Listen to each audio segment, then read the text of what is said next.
అత్తగారి పానీపూరి పోటీ. మురళీపురం అనే గ్రామంలో సరోజ, మధు అనే పేర్లు గల అత్తా కోడళ్లు ఉండేవారు. సరోజకి లేనిపోని గొప్పలు చెప్పుకోవడం అలవాటు. అందువల్ల అత్తా కోడలి మధ్య ఎప్పుడూ ఏదో కీచులాటలు, గొడవలు, వాదనలు జరుగుతూనే ఉండేవి. ఒకరోజు ఉదయం సరోజ ఆమె భర్త ప్రకాష్ని టీవీ రిమోట్ ఇవ్వమని అడిగింది. కాని న్యూస్ పేపర్ చదవడంలో నిమగ్నమైన ప్రకాష్ ఎటువంటి సమాధానం ఇవ్వలేదు. సరోజ విసుక్కుంటూ ఇలా అంది, న్యూస్ పేపర్ కళ్లతో చదువుతున్నారా లేక చెవులతోనా? అది కాదు భార్యామణి, మనకి పనికొచ్చే విషయం ఒకటుంది, అందువల్ల దానిని చూస్తున్నాను. ఇదిగో చూడు, పానీపూరి పోటీలు జరగబోతున్నాయంట. ఆ పోటీలో గెలిచిన వారికి ₹1,00,000 బహుమతిగా ఇస్తారు. కోడలికి పానీపూరి అంటే చాలా ఇష్టం. ఆమె ఆ పోటీలో పాల్గొంటే ఖచ్చితంగా గెలుస్తుంది. కోడల్ని పొగిడేసరికి సరోజ వెంటనే వెటకారంగా ఇలా అంది, అవును గెలుస్తుంది. నేను ఆ పోటీలో పాల్గొనకపోతే అప్పుడు గెలుస్తుంది. నేను పాల్గొంటే తను గెలవడం అసాధ్యమైన పని. అలా ఏముందత్తయ్యా, మీరు పాల్గొనకపోతే నేను గెలవడానికి పానీపూరి తినడమే కదా.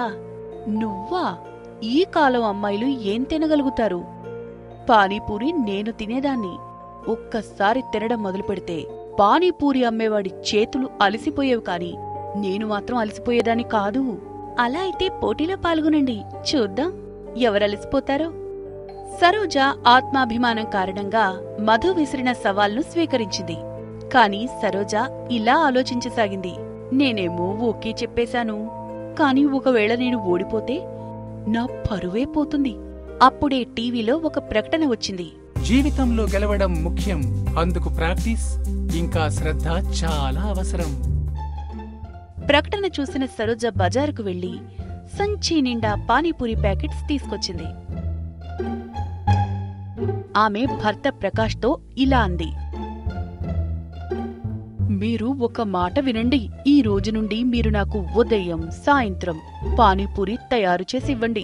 టిఫిన్ సమయంలో తీపిగా, మధ్యాహ్నం సమయంలో పులుపుగా, అలాగే రాత్రి సమయంలో కారంగా, మధ్య మధ్యలో పాపడి ఇవ్వండి. నా ప్రిపరేషన్లో ఎలాంటి కొరత ఉండకూడదు. వెళ్ళండి, వెళ్ళి మీ పనిని మొదలుపెట్టండి. నేను ఏ సమయంలో దీన్ని పెళ్లి చేసుకున్నానో గాని యజమానిని వంటవాడిని చేసేసింది. సర్లే, ఏం చేస్తాం, చెయ్యక తప్పదుగా, లేకపోతే నా నెత్తి మీదకెక్కి తాండవం ఆడుతుంది. ఆ రోజు నుంచి ప్రకాష్ ఉదయం, సాయంత్రం పానీపూరి తయారు చేసి సరోజకి తినడానికి సిద్ధం చేయసాగాడు.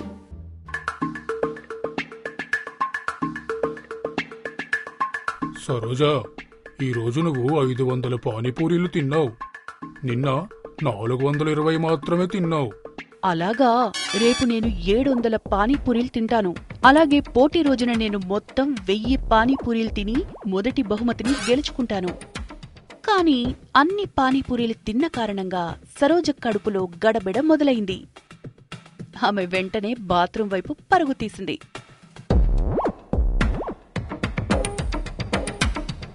నేను ముందే చెప్పాను, ఆరోగ్యం పాడవుతుందని.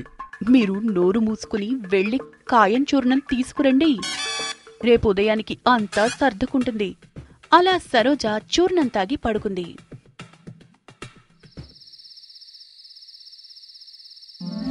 కాని మరుసటి రోజుకు కూడా ఆమె కడుపులో గడబిడ తగ్గలేదు. ఏమైందత్తయ్య గారు, అలసిపోయారా? అక్కడ చాలా కారంగా ఉండే పానీపూరీలుంటాయి, కాని మీరు ఇంకా దానిని ప్రాక్టీస్ కూడా చేయలేదు. మీరు నాతో పోటీలో ఓడిపోతారేమో. అరే, వెళ్ళు, ఇక్కడి నుంచి వెళ్ళు. పెద్ద ఓడించే మహారాణి వచ్చిందండి. నేను కొంచెం విశ్రాంతి తీసుకుంటున్నాను అంతే. ఆ రోజు సరోజ చాలా ఎక్కువ కారంగా ఉన్న 700 పానీపూరీలు తింది. మళ్ళీ సరోజ కడుపులో గడబిడ ఇంకా మంట కూడా మొదలైంది. సరోజ ఎలాగోలా రాత్రంతా గడిపింది. మరుసటి రోజు ఉదయం మధు సరోజ గదిలోకి వెళ్లి చూడగా సరోజ గంటల తరబడి బాత్రూంలోనే ఉంది.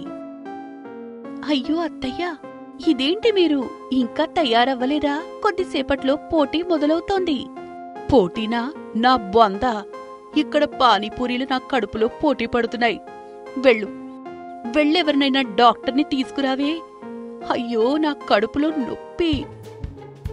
మధు త్వరగా వెళ్లి డాక్టర్ని తీసుకొచ్చింది. ఏమైంది ఈమెకి? అకస్మాత్తుగా ఈ కడుపు నొప్పి ఎలా మొదలైంది? అప్పుడు మధు ఇలా జవాబిచ్చింది.